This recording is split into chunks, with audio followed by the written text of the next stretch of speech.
back sa Legato Sounds and Lights. Back to basic na naman tayo sa vlog na to. Isa itong basic event para sa isang company year-end party sa Contratech sa Muntinlupa. And since isa lang ang event natin today, dala ko ang RCF speakers dito. Ayan, nandito na tayo sa venue. Tara na at mag-unload. Dalawa lang pala kami dito sa event na to. Ako na din ang nag-drive ng L3 papunta at pabalik. Share ko lang pala guys, bali itong client na na-meet lang to ng kakambal ko sa job interview niya. Dahil sa question, what do you do outside work? Na-share ng kambal ko na editor ng vlogs natin about sa Sounds and Lights business namin. Ayun, eventually ay nag-book din sila. Wala lang, nakakatawa lang yung naging interaction sa client. Anyways, sa event na to ay simpleng setup lang tayo. Maya-maya ay demo sa inyo kung paano ako magtanggal ng feedback sa mics since maliit ang venue and prone sa feedbacks talaga since malapit lang sa speakers ang mic. And also about sa nagiging issue ng fog machine natin sa venue. I-share ko din mamaya. Alright, done na tayo mag-unload ng mga gamit. Medyo madami-dami na ang gasgas ng aking mga stand. Siguro sa free time ko ay need ko na din pinturahan ang mga yan. Pati na din yung mga kalawang sa tour case ko. Comment down below lang guys if meron kayong tips sa pagtanggal ng mga kalawang na ganyan. Napansin ko pala guys na madami pa sa inyo na viewers ang hindi pa naka-follow or subscribe. If isa kayo doon, make sure na follow and subscribe na kayo para updated kayo sa contents ng Legato Sounds and Lights. Anyways, ayan, nasa 7th floor na tayo ng Parkway Building. Si Kuya Guard na ang nag-guide sa atin papunta sa venue. Sa mga corporate events talaga ay medyo strict sila sa mga suppliers kaya minsan ay madami pang requirements ang kailangan i-submit tulad ng mga listahan ng mga gamit at mga tao na din para mabigyan ng ID. Kaya make sure na communicate natin ng maayos ang client para walang problema. And finally, nandito na tayo sa event hall nila sa building. Ito gaganapin ang kanilang year-end party. Ayan na nga mismo yung stage. Sa gilid lang ng stage ay set up tayo ng ating tech booth. Alright, set up na tayo. Bali, ito pala lahat ng mga dinala ko dito. Siyempre, ang mga main na equipments ay mixer. Minsan naka-digital tayo, minsan naka-analog. At dito, Allen & Heath SQ5 ang dala ko. Soon ay bibili pa ako ng isa pang digital mixer para naka-digital na lang tayo. Bala ko pala yung Yamaha DM3 na mixer based sa research ko. So, napaka-powerful nun dahil sa features na meron siya. Next is yung active speakers. Meron niyang passive and active. Sa passive ay need pa ng separate na power amps to make it work. Sa active naman ay built-in na speakers yung power amps. Ang dala ko dito is RCF 745A MK4 na powered speakers. And of course, meron din yung hydraulic stand. Next is two wireless mics. MyPro 311B ang gamit ko. And isang wired mic, Sennheiser E935 naman. Next is lights. 4 na RGB backlights and 4 din na amber white na frontal lights. Meron na ding stand yan and T-bars. And of course, yung controller ng lights which is yung DMX control. The rest are XLR cables, 2 cable ramps, extension cables, 6 cable, and mic stand.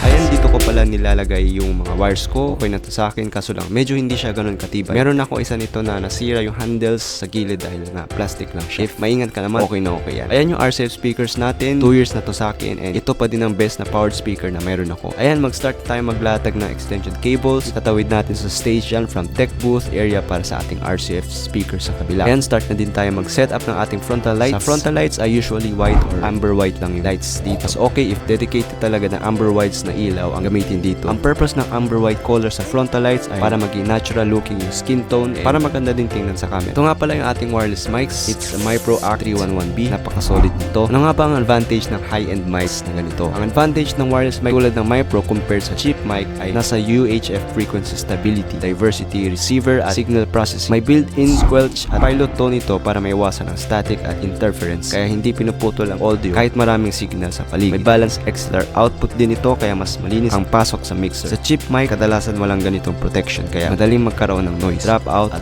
frequency conflict lalo na sa live event. Ilapag na din natin ang ating bago na fog machine. Ayan, gaya ng sinabi ko kanina, nagkaroon tayo ng issues sa fog machine. Request kasi ito ng client kaya nagdala tayo. Ayun, naisip ko na din mag-invest and kumuha ako actually ng bago para din sa next events ko. Ang naging problema dito ay since smokes siya, medyo naging concern siya ng mga security guards dahil sa posibleng pag-trigger ng fire alarm. Since nasa loob tayo ng isang building, meron talagang fire alarms kahit sa room. Kaya para ma-confirm if maging issue ba ito ay tinesting natin ito at pinakita sa guard para makita nila if pwede ba itong gamitin dito sa venue. Hindi.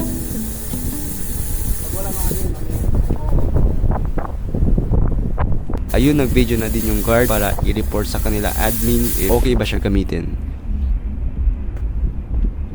Ayun ang ending, hindi siya approved gamitin kaya wala tayong fog machine sa event. Ayan, set up na din natin yung ating RGB power lights. Nakatutok ito sa ipaparaffle. Medyo naging creative si Jerome at naisip niyang ikabit dito sa stand para medyo nakaangat yung lights. Shortly ay mag-soundcheck na din tayo. Ganyang kaanohan, tapos pakinggan ko lang mag-YouTube.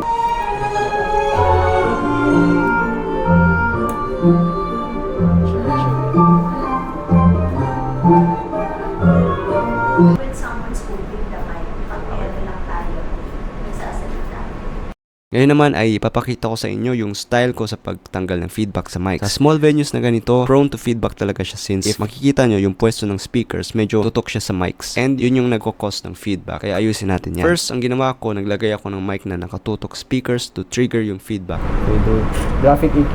Sa graphic EQ tayo. Usually feedback nasa high frequency. Tataasin ko yung volume. Titingnan ko kung anong frequency yung feedback mo. 5K. Bawas tayo 5K. 5K tsaka 10K bawas. 6K, 6.3. 5K ulit. Go lang. 10K. Okay na yan. Wala nang feedback ko. Dito. Hindi, hanap pa tayo ng isa pa. Low frequency na ano. Parang meron. Ito yung narinig natin kanina. So, bawasan ko po. Okay na yan. Huwag naman yung sobrang tatay. Check, check, hey, 1, 2, check, check. Ayan, wala ng feedback. Careful lang tayo sa pag-trigger ng feedback since pwede ito maging cause ng pagkasira ng Twitter ng speakers nyo. Catching teardrops in you.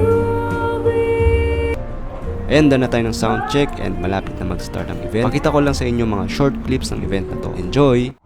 Let's welcome San Pedro Calungsod Youth Choir from Cusco, Manila.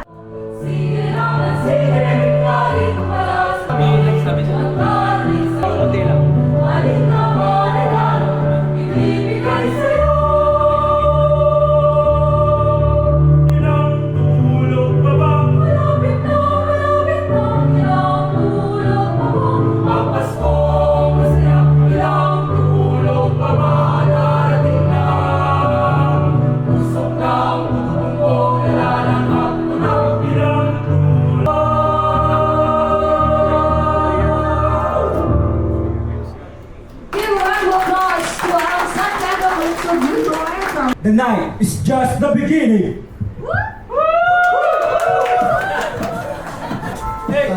Pinalakasan sa akin yung music, mahina daw. Di pa pala naka-out sa mixers natin yung audio from laptop nila. Isa ito sa common na mistakes. Si may ikaw lang, gusto nga magpahinga, pero diba yung bilang. Ayun na, iset na natin yung output sa ating mixer. Nalimutan nila iset yung sound output to our mix. Nakaset ito sa HDMI out papunta sa kanilang TV.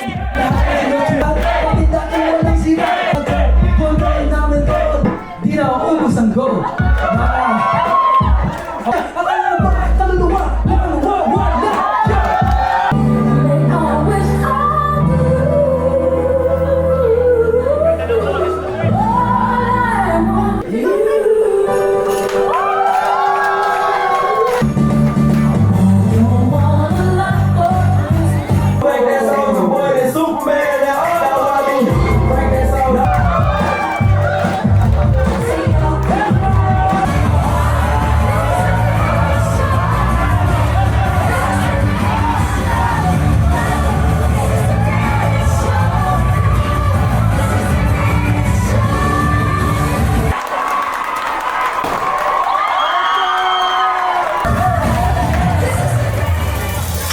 Alright, that's the end of this video. Maraming salamat sa pagpatuloy na pagsuporta sa Legato Sounds and Lights. As always, I'm grateful na tayo ang kinuha na Sounds and Lights provide. Masaya lang ako na makita na nag-e-enjoy ang mga tao sa event na to. Dahil sa Sounds and Lights na tinala natin. Dahil sa mga events na ganito, sobrang na-value ko talaga lahat ng mga equipments ko. Salamat Contratech sa pag-book sa Legato Sounds and Lights. Before we end this video, shoutout lang tayo sa ating mga fans. Shoutout kay Rainiel Madag Orteza, Psycho Audio DJ Wild Peach, Marjun Camariosa. Sa mga gusto magpa-shoutout, comment down below lang para ma-shoutout ko kayo sa next vlog. Abangan nyo yung next vlog ko sa isang company event sa Meralco, Ortigas. Full band event yan, kaya excited din ako ipakita sa inyo. See you guys again sa next vlog. Salamat!